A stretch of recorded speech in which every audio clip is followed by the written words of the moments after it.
Bonjour à toutes et à tous. Alors aujourd'hui, on va se pencher sur une idée qui a vraiment, mais alors vraiment, secoué notre façon de voir la société française.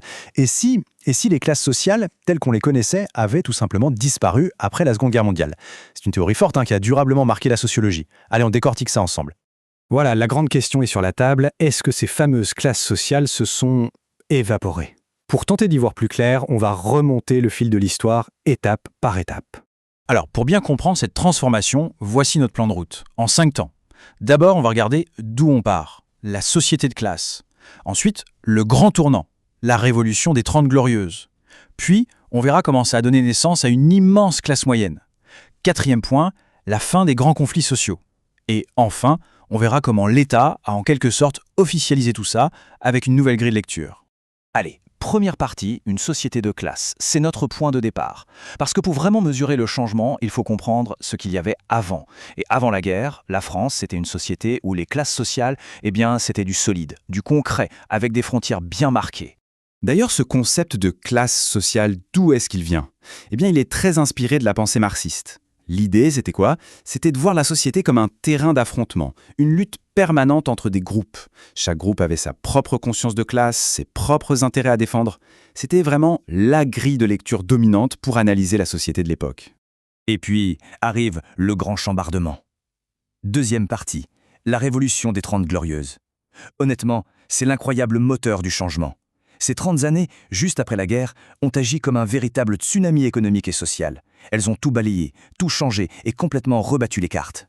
Pour qu'on se rende bien compte, il y a un sociologue, Jean Fourastier, qui a fait une expérience toute simple, mais géniale. Il a comparé la vie dans un même village, avant et après les 30 glorieuses. Et le résultat, il est juste saisissant.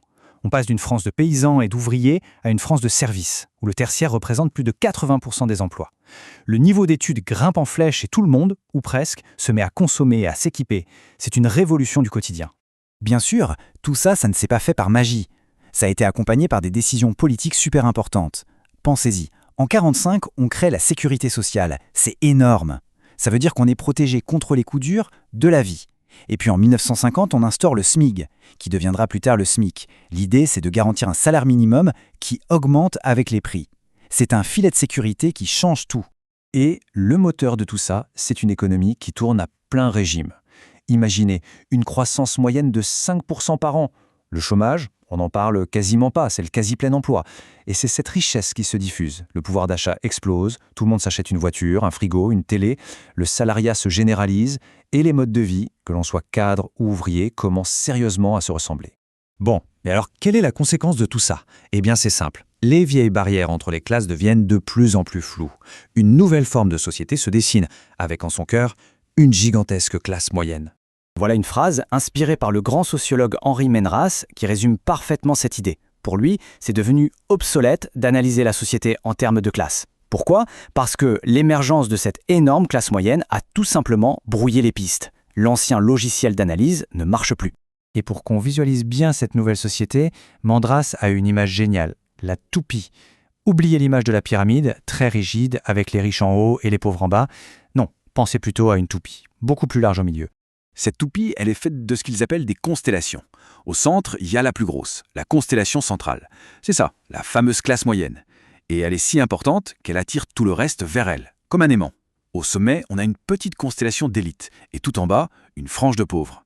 Mais le cœur du réacteur, c'est le centre. Le résultat, c'est que les modes de vie et les comportements s'homogénisent. Et surtout, un truc devient possible, et même courant, la mobilité sociale. L'enfant d'ouvrier peut devenir cadre, c'est une vraie promesse. Quatrième point, cette moyennisation de la société, elle a une autre conséquence énorme, la fin des grands conflits. Logique, non?